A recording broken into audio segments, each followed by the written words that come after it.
parcial de tromboplastina. Hay otros tiempos de coagulación, por ejemplo, que no tienen mucha importancia.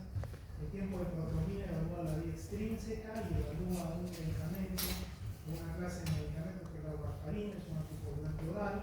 Y el tiempo parcial de tromboplastina evalúa el efecto clínico ya no de warfarina, sino de la heparina clásica. ¿Ya? Esta es la cascada de la coagulación, que tiene 3 fases.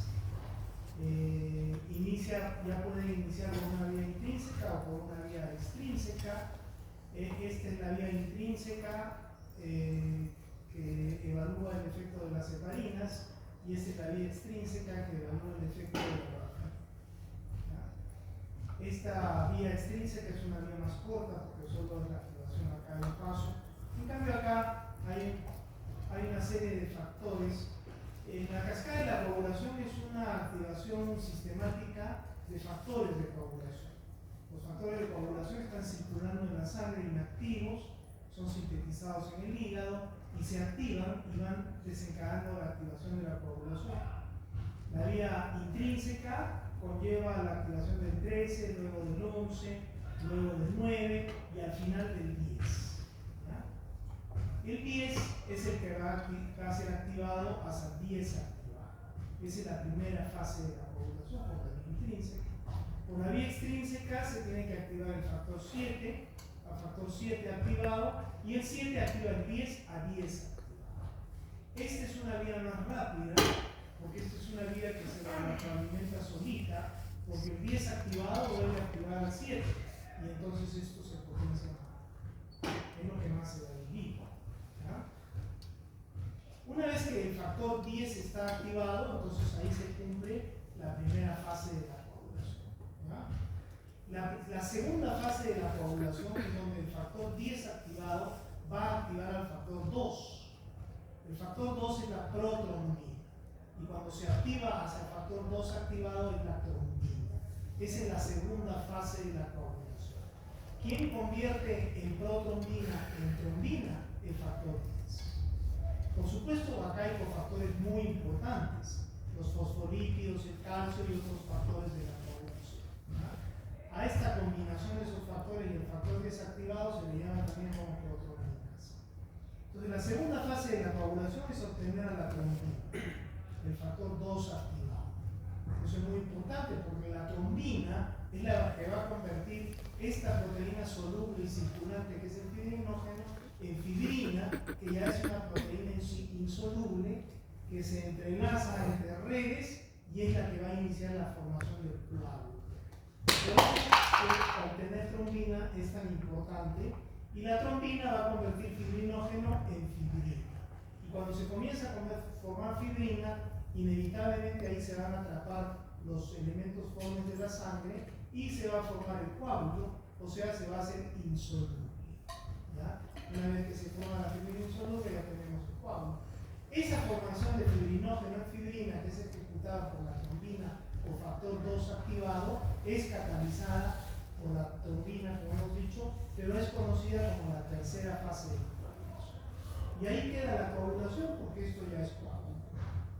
Existe una cuarta fase de la coagulación, donde el coágulo se disuelve, que ese es ejecutado por la plasmina, porque la plasmina digiere al coágulo, como hemos visto en trombolíticos. Y el origen de la plasmina es el endotelio, que el endotelio secreta una enzima que se llama el activador tisular del plasminógeno, que su nombre no dice qué es lo que va a hacer, va a convertir el plasmógeno en plasmina, ¿verdad? Y va a alisar el coágulo. Ok, esta es la cascada de la coagulación, que siempre es bueno conocer algo de ella, porque obviamente vamos a hablar de anticoagulantes que tienen que ver con la vía, con esta vía. Los anticoagulantes entorpecen esta vía, eso es lo que hacen. Entonces te bloquean la capacidad de formar coágulo o de que el coágulo siga creciendo. ¿No? Exactamente mejor es que el coágulo siga creciendo. En la clase anterior ya hemos visto cuál es la gran diferencia entre trombosis arterial y trombosis venosa. Lo que nos interesa con los anticoagulantes básicamente es la trombosis venosa. En la trombosis venosa el problema es el éxtasis de la vena, porque se trombosan las venas grandes de la pelvis y del muslo, y entonces eso se llama trombosis venosa profunda. va formando un coágulo. Y eso trae dos problemas. Primero, el drenaje venoso de la pierna. Pero eso no es tan importante, eso no va a matar. Lo que mata en una trombosis venosa es que un pedazo de ese coágulo se desprende y va y se impacta en el pulmón. Eso se llama embolia pulmonar o tromboembolia venosa. Eso es lo que hay que detener en una trombosis venosa, ¿verdad? En cambio, la trombosis arterial es otra historia, es el infarto, etc. Pero acá no va a haber infarto de la pierna, va a haber un infarto pulmonar. Pero cuando se desprenda un pedazo de ese coágulo que se ha formado en las venas profundas de la pelvis y de los miembros inferiores, y ese cuadro se conoce como tromboembolia. Cuando uno tiene trombosis venosa profunda, hay que evitar la embolia pulmonar, eso es fundamental, ¿no? Entonces, para no tener embolia pulmonar, no hay que tener trombosis venosa profunda. ¿Cómo se evita que tú tengas trombosis venosa profunda? Con anticoagulantes. ¿Se acuerdan la profilaxis de la trombosis venosa profunda y de la embolia pulmonar? Los fármacos anticoagulantes. Cuando ya se produjo la embolia pulmonar, ya se descubrió el cuadro, el paciente hace disnea súbita y comienza a tener un cuadro clínico de embolia pulmonar. Entonces tú le dosas dímero D y está alto, tú le haces una gamografía de ventilación por fusión y está alterada, o le haces una arteriografía pulmonar y se ven los trombos. Entonces, ¿qué pasa? Así como estos trombos van creciendo en la pelvis, también pueden ir creciendo en el pulmón. Si tú no detienes eso, el pulmón va a morir. Por más que no sea una trombosis arterial, es una venosa, pero el pulmón va a morir. Entonces, ¿qué se hace cuando un paciente tiene embolia pulmonar? Ya se produjo la embolia pulmonar, ya se produjo la trombosis venosa profunda. Ya la profilaxis con anticoagulantes falló. ¿Cuál es el tratamiento cuando ya hay trombosis profunda o ya hay embolia pulmonar? Peor aún, igual anticoagulante. El anticoagulante lo que va a hacer es estabilizar el coágulo venoso, ya sea que esté en la vena o sea que esté en el pulmón, estabilizarlo, que no siga creciendo, que se estabilice, que se estanque. Porque tú tienes el resto del pulmón para seguir funcionando. Claro, si tú te duermes y el coágulo sigue creciendo, el paciente se va a quedar sin pulmones y se va a morir. ¿Cómo se trata entonces si se previene la trombosis venosa profunda y la embolia pulmonar? Con lo mismo, con anticoagulantes. O sea, si tú vas a operar a un paciente, si tú operas a un paciente, le haces una resección de páncreas por un cáncer de páncreas, la posibilidad de que ese paciente haga embolia pulmonar en el postoperatorio es muy alta. Entonces, ¿qué le das para evitar que se produzca? Anticoagulantes. Y si ya se produjo, el paciente hace disnea y tiene los diagnósticos que ya hemos hablado, ¿qué le das? Anticoagulantes. ¿Cuál es la diferencia? La diferencia simplemente reside en la dosis. Hay dosis profiláctica y dosis anticoagulante. No solo en la dosis, ¿no? Porque cuando tú tienes un paciente con profilaxis, el riesgo de sangrado es muy bajo. Pero cuando tú anticoagulas a un paciente, el riesgo de sangrado es más alto. Pero así haya más alto riesgo de sangrado, tienes que anticoagularlo, porque si no se va a morir de la trombosis. ¿No? Ese es más o menos el paisaje de la situación. Entonces ahora vamos a ver las drogas anticoagulantes. Son drogas que, como hemos ya dicho, no evitan anticoagulación, la retardan, la impiden. No disuelven un coágulo que ya se formó. No disuelven, estabilizan el coágulo. Y entonces se usan ¿en qué? En la prevención y en el tratamiento de la trombosis venosa. Ahí es donde básicamente se usa. Hay anticoagulantes orales y parenterales. Lo primero que vamos a ver, los parenterales, que son las heparinas y el largato. Lo que más se usa son las heparinas. La heparina es una combinación de proteoglucano, o sea, es un azúcar complejo con una proteína central. En buena cuenta es una proteína central y un montón de azúcares complejos a su alrededor. La heparina tiene un montón de azúcares complejos, entonces es una molécula pesada, ¿verdad? Que tiene más o menos 12.000 Daltons, ¿ya? 40 unidades de estos complejos proteoglucanos que hemos dicho. Entonces, una molécula grandaza. Esa es la heparina clásica o no fraccionada. Entonces se dijo, si hacemos heparinas más chiquitas, de repente va a haber menos sangrado. Esas son las heparinas de bajo peso molecular, tienen menos unidades, son más chiquitas, pero igual producen sangre. ¿Ya? Pero esa es la diferencia entre la heparina clásica y las heparinas de bajo peso molecular. No solo eso, hay otras muy interesantes que vamos a ver, pero esa es la razón de ser. Porque la heparina no fraccionada te anticoagula. Perfecto, ya tengo algo que anticoagule, ya tengo una profilaxis para la trombosis venosa, ya tengo un tratamiento cuando haya trombosis o cuando haya embolia pulmonar. Pero ¿cuál es mi complicación? Hemorragia. Entonces yo la hago más chiquita, a ver qué pasa. Hay menos hemorragias, esa es mi historia, esa es la razón de ser de las heparinas de bajo peso. ¿Eso es verdad? No. En el terreno clínico, no. También se complican con. Entonces, ¿cuál es el mecanismo de acción de las heparinas? El mecanismo de acción es potenciar una sustancia anticoagulante que tenemos circulante en sangre en nosotros, que es la antitrombina 3. La antitrombina 3, para variar, se sintetiza en el riñón. Y la antitrombina 3 lo que hace es inactivar qué cosa, o inhibir qué cosa, factores de coagulación activados. Y ese es su raciocinio a través del cual es un anticoagulante, potenciar la antitrombina 3. La heparina lo que hace es potenciar la antitrombina 3 para tener un efecto anticoagulante. Y dependiendo de la dosis en que la des, podrás usarlo como profiláctico o podrás usarlo como anticoagulante. ¿Cuál es el mecanismo de acción? Mejor de frente vamos a pasar a unos diagramas que nos van a ayudar. Cuando tú das la heparina es una molécula muy grande que es capaz de captar al factor 2A, fíjense en su superficie, pero también a la antitrombina 3. Normalmente la antitrombina 3 inactiva al 2A a una velocidad de 1, que es la velocidad fisiológica, ¿ya? Pero cuando entra la heparina y se pone como plantilla, que se llama plantilla catalítica, esa velocidad se aumenta por 1000. Imagínense, ¿no?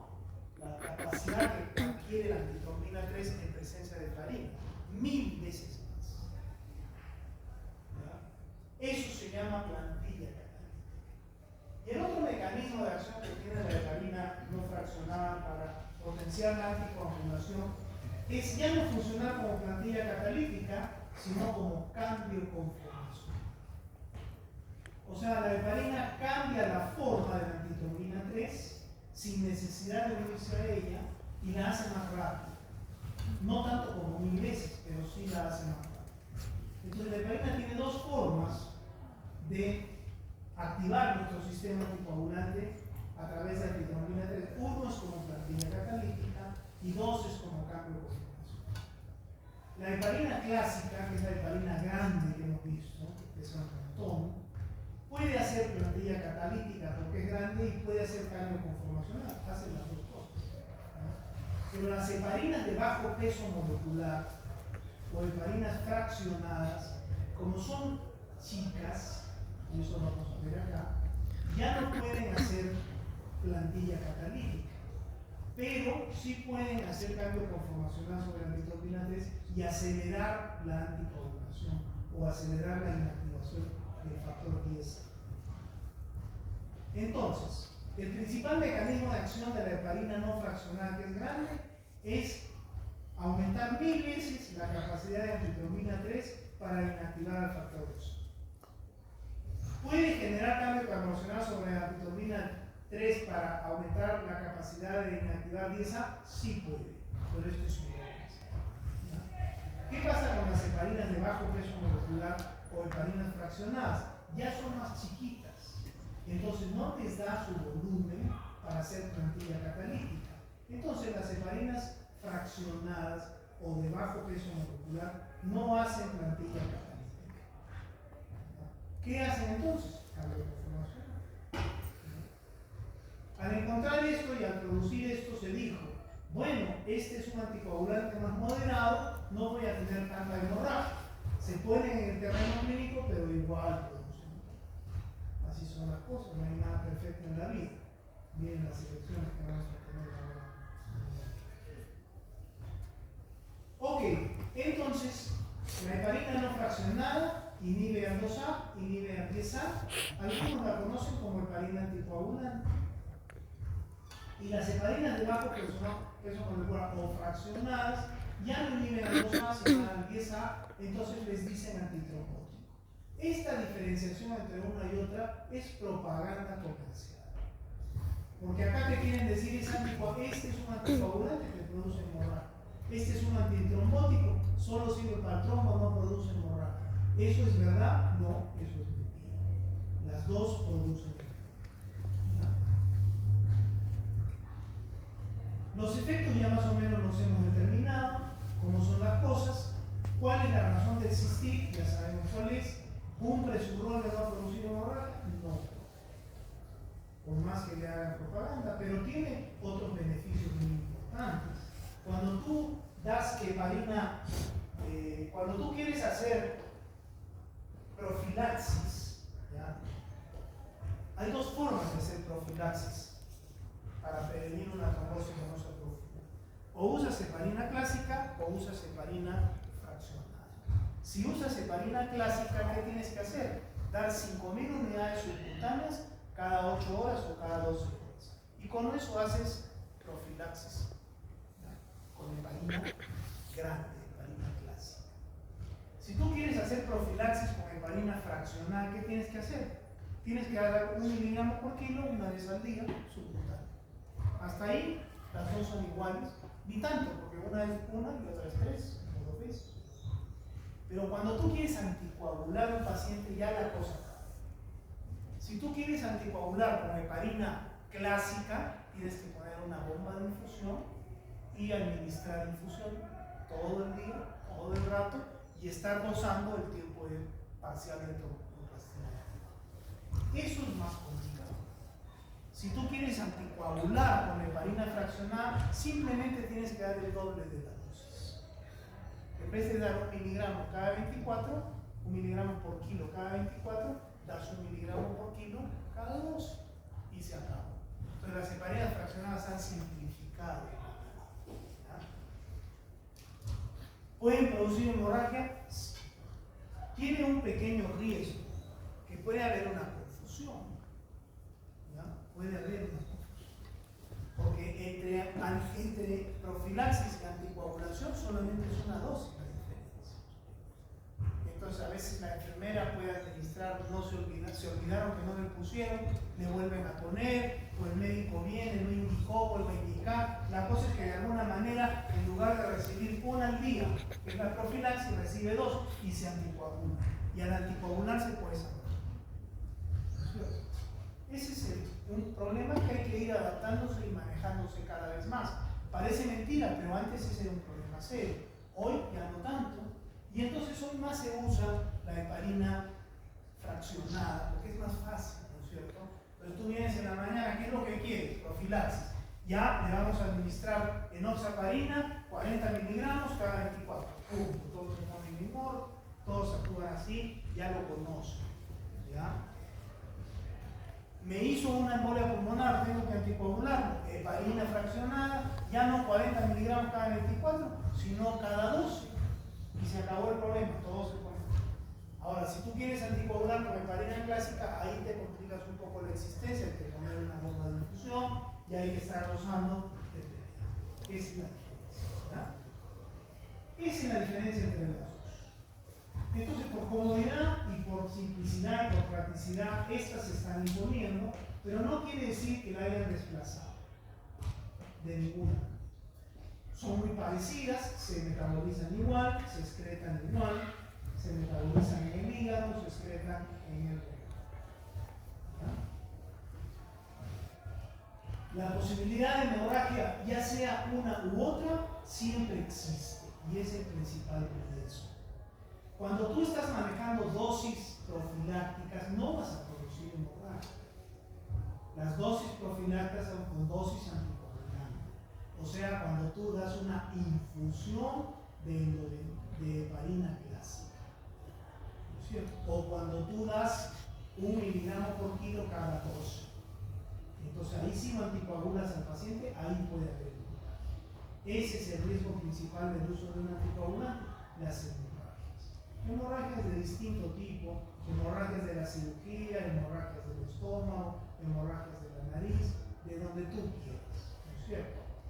Pues cuando tú tienes una hemorragia tienes que actuar, hay que suspender probablemente la heparina, ¿ya? Y hay que dar protamina, porque la protamina es una molécula que viene a la sangre y queda las heparinas, es su antídoto. Entonces puedes dar protamina, ¿ya? Otra reacción adversa de las heparinas es la trombocitopenia, que se produce a la semana de iniciar el uso de heparina. Puede haber trombocitopenia, entonces tú tienes que tener cuidado que no se vaya a presentar trombocitopenia. Tú tienes que ir pidiéndole sus exámenes de sangre para que eso no suceda. Esto se produce tanto con la clásica como con la fraccionada, ¿ya? Cuando tú tienes trombocitopenia y hay que suspender la heparina, porque si no el paciente se hace trombocitopenia y va a haber hemorragia, tienes que cambiarlo por otro anticoagulante, ahí entra a tallar el argatoban que vamos a ver.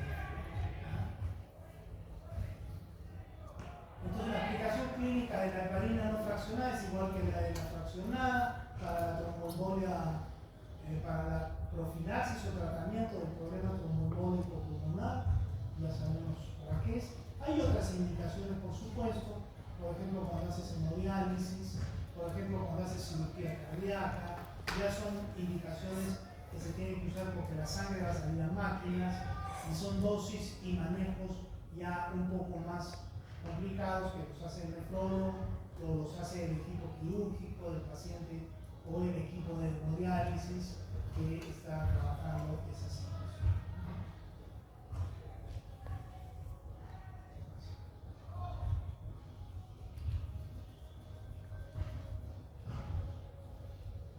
La administración es como hemos cambiado, como hemos dicho. Si tú vas a hacer profilaxis, 5.000 unidades cada 8 o cada 12. Si tú vas a hacer anticoagulación, hay que pasar a infusión. Las heparinas no se pueden dar las heparinas en el embarazo pueden producir hemorragia. Entonces, ¿qué heparina vas a usar en el embarazo? ¿De alto peso o de bajo peso? Es mejor usar de alto peso, porque como es más grande va a pasar menos la placenta. Esa es una ventaja que tienen las heparinas no fraccionadas clásicas o grandes sobre las fraccionadas, ¿ya? ¿Cuál es la dosificación de las fraccionadas? Ya dijimos, 1 miligramo por kilo normalmente, y eso tienes que administrarlo cada una vez al día si quieres hacer profilaxis, 2 veces al día si quieres hacer anticoagulación. El argatoban ya es otro anticoagulante que se da por vía endovenosa, inhibe directamente a la trombina.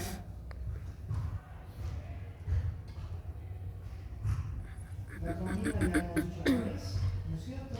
Es este de acá, que es el factor 2 activado. Entonces el argatoban viene y bloquea esta directamente, ¿ya? En cambio las heparinas aceleran la catalización de antitrombina P del factor 10 o del factor 2, pero no son inhibidores directos. El argatoban, ese es un inhibidor. Entonces, ¿cuál es el uso principal del argatoban? Cuando tú estás usando heparina y el paciente hace trombocitopenia por heparina, ahí es donde más va el argatoban. Pero también puede usarse como anticoagulante directamente, ya depende de cada escuela y depende de la decisión.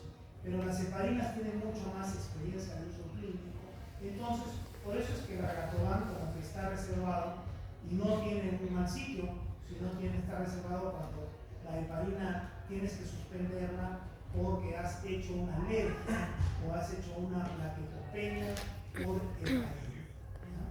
Después es muy parecido, su efecto, claro que su mecanismo de acción ya hemos dicho es distinto.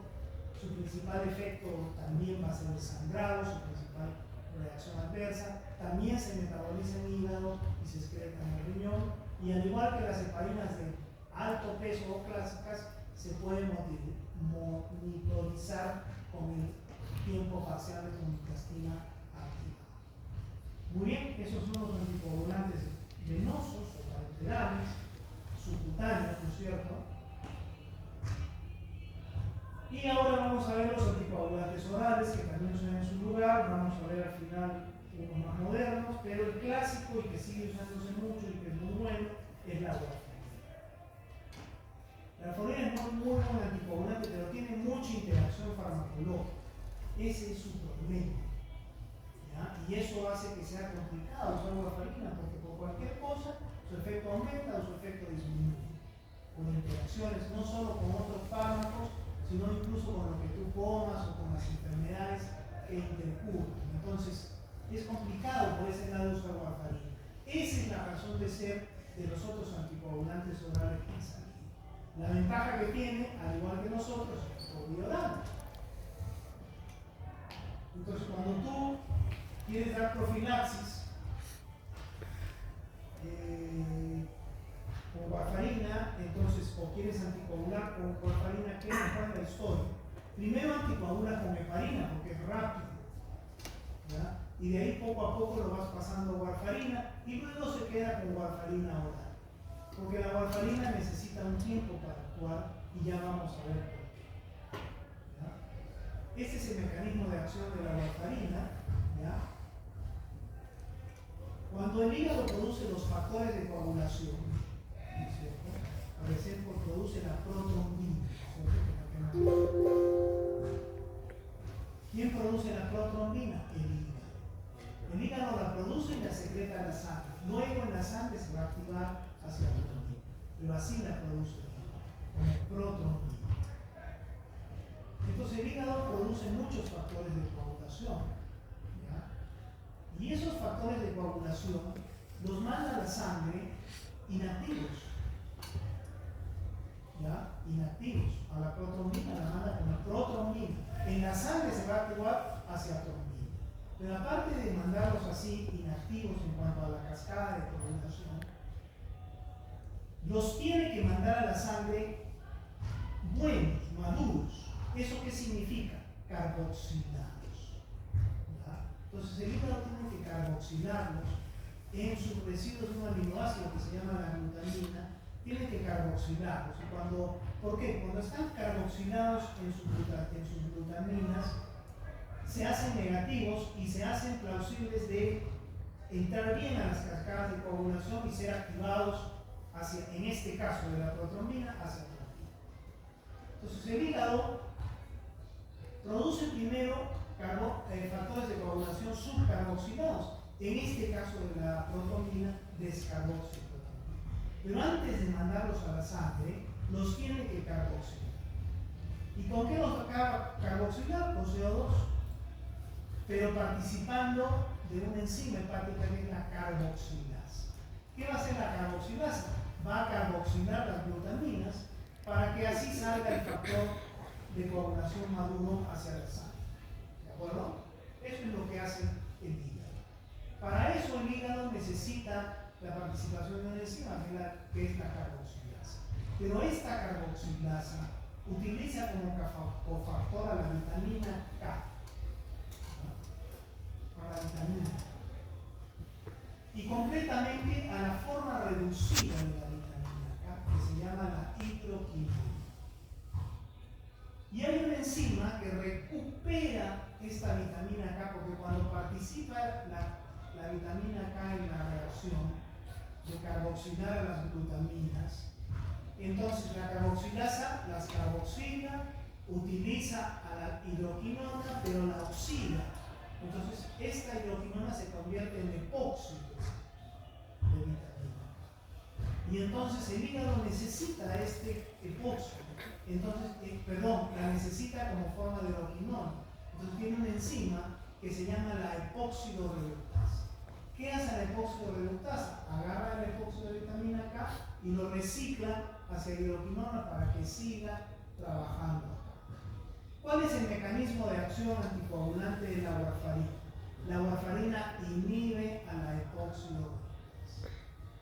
Entonces, ¿qué sucede? Ya no hay hidroquinona para esta reacción. Y el hígado comienza a liberar factores de coagulación subcarboxilados.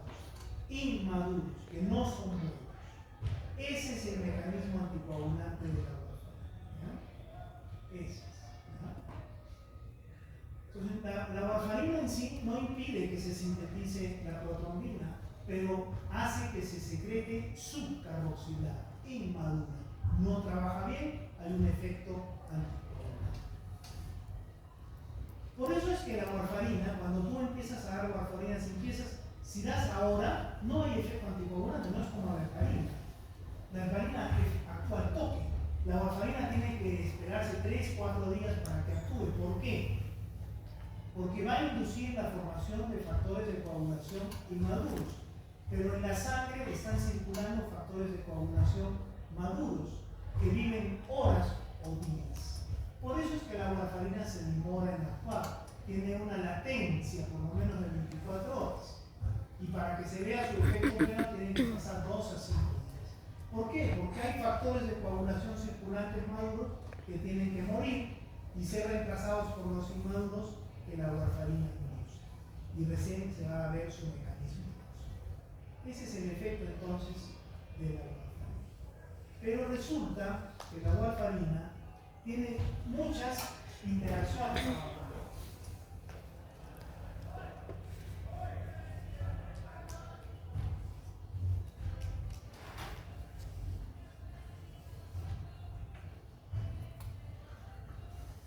Y ese es su problema, ¿no?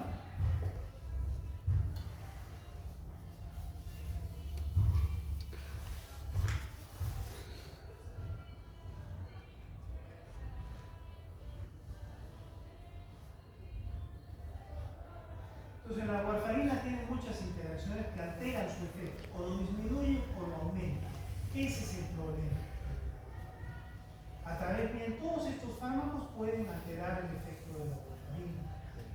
Todos estos fármacos, todos estos isoenzimas del CYP se pueden alterar con un montón de estos fármacos que van a alterar el problema de la warfarina. Y entonces ese es el problema terapéutico que tiene la warfarina. Por vía oral tiene su dosis, luego hay que regular después de 2 a 5 días, cuando ya el efecto va haciéndose plenamente. Y la warfarina se liga mucho a las proteínas. Cualquier fármaco la puede desplazar y aumentar su efecto. Entonces ese es el problema. Y cuando aumentas el efecto hay hemorragia. Entonces ese es el problema de la warfarina.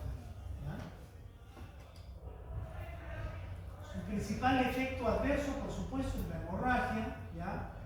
Que cuando se presenta la hemorragia, para evitar la hemorragia hay que estar regulando la dosis y hay que estar dosando el tiempo de protrombina, lo cual se convierte en un problema también en el manejo clínico, ¿ya? Y cuando hay hemorragia muy importante, entonces hay que administrar plasma fresco congelado. Porque el plasma fresco congelado lo que tiene es factores de la coagulación, ¿ya? Y ese es el manejo de cuando hay una toxicidad muy importante y el paciente está siendo medicado con warfarina.